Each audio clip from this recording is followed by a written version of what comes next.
Welcome back to the third part of my interview with University Trustee and Stumple's Words host Howard Semple. Thank you for coming. You can sit right here and make yourself comfortable. Howard, I'm already sitting. Thank you for your interest in our intern position. And me and my associates are excited to learn more about you in this interview.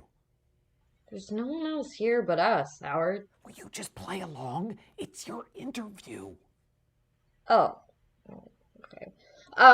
Thank you for the opportunity to interview with you, Mr. Dr. Semple. Yes. Okay, now, we are looking for someone who is flexible, has good time management skills, and can help with the planning of the show. Yeah, so I tried to show in my cover letter how I have those qualities and how they might translate well to your show. Yeah, well, points for trying, I guess. Really?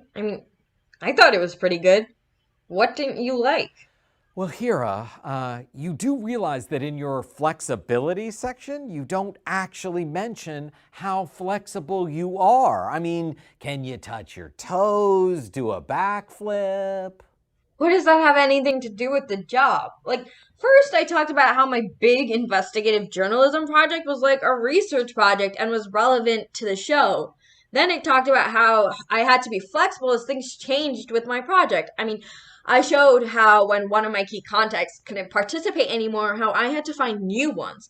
But also that I used that opportunity to really think through again what I wanted, and that helped me get people who were even more connected and helpful to my project. I thought that it showed not just flexibility, but how it could be useful to a show like yours. Yeah, I guess, but it might have been nice to learn if you were double jointed or not. I'm just saying. And your time management section was a little wanting. Wait, how? I talked about learning through my experience the valuable lesson of having to set my own goals and timelines and needing to be accountable to myself to get work done. As a student, we're used to faculty telling us when things are due, but with my project, I had to be my own project manager. It was really tough at first, but then I learned how to set priorities and schedule my time better. I figured that would be really relevant to your show. Since I know how to time manage on my own, I felt it would help me in your organization. Isn't that true? I was just thinking more that you would tell me all the millions of things that you do and how overwhelmed you are by all of your commitments. So you wanted me to tell you that I'm completely overwhelmed by my own schedule, can't manage my own time, and that is why you should hire me to take on more responsibility. Well, when you put it like that, no. I guess what you said makes sense, but what about planning? Pretty weak there. We agree on that at least. How is it even weak? Hira, is there anything in here about how you planned out to build a large Lego set? Wouldn't I just use instructions? Or plan your route on a road trip? Dude, I would just use Google Maps. But you know what I mean. I really don't. I talked about how I had to apply for funding for my project, which meant I had to plan everything out and frame it in a way that would both answer my overall questions and be understandable to a non expert audience. It took a lot of planning to go over existing research and journalism to discover what was most needed, and I had to plan out the best way to frame it for a review committee, going through a whole bunch of drafts in the process. It showed my ability to plan in action. Yeah, well, I see your point now, but in the future, a little Lego reference never hurt anyone. Now, let's get on to your resume. So there I was trying to frame my experiences towards a particular job.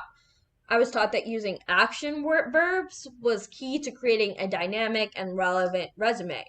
I knew this internship position was mostly going to require communication skills, so I used verbs that conveyed communication related skills like debated when I mentioned mock trial and edited when I talked about my role on the campus newspaper. Yeah, but you didn't mention anything about your language abilities. But there is nothing in your job description that makes that relevant information.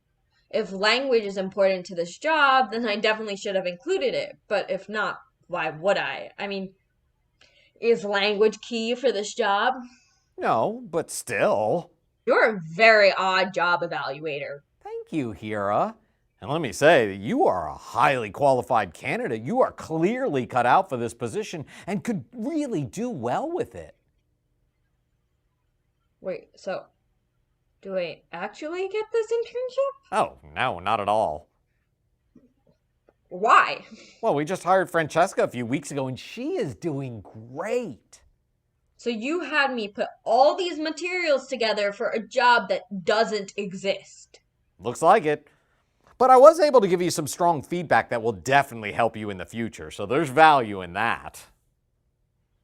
I don't really know what to say to you right now. Don't worry, I get that a lot. So that wraps up another episode of Samples Words. Howard, you're on my show, not yours. Oh, sorry. Habit. I'm Hira Gopal, and you're listening to the inner workings of the brain of one of our university trustees. A truly enlightening and frightening experience. Thanks for listening. You're welcome. No, I'm not. Episode 3. Peter Civetta as Howard, Kalpita Chakotay as Hira. Written by Peter Civetta with Kalpita Chakotay, Stephen Poon, and Megan Wood. Created by Northwestern's Office of Undergraduate Research and Northwestern IT, with funding provided by the Arthur Vining Davis Foundations.